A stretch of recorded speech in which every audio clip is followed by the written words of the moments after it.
Hi guys, it's Roy from Bellados 3D here with just a quick video on how to use the append function in Blender to take models created on the newer versions back into the earlier versions like 2.79, and it's actually a very simple thing to do.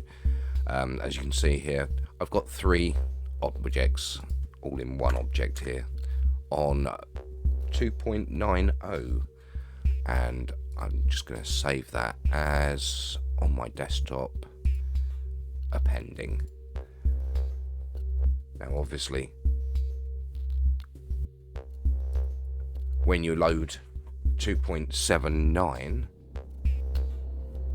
the files aren't actually backwards compatible, so you never quite know what you're going to get when you try to load a 2.9 file. As you can see here, it kind of messes things up.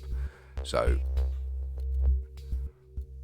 what you need to do to fix that, to get your models back into an earlier version of Blender, is quite simply, we'll delete the default cube there and go to File, Append, and then we find our file, which will be on the desktop, and I've called it Appending.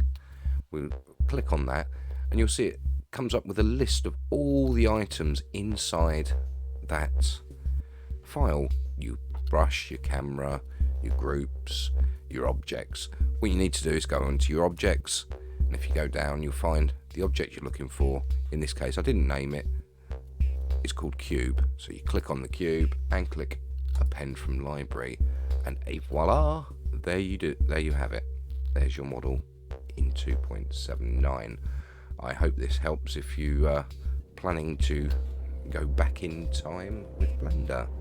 Thank you for watching.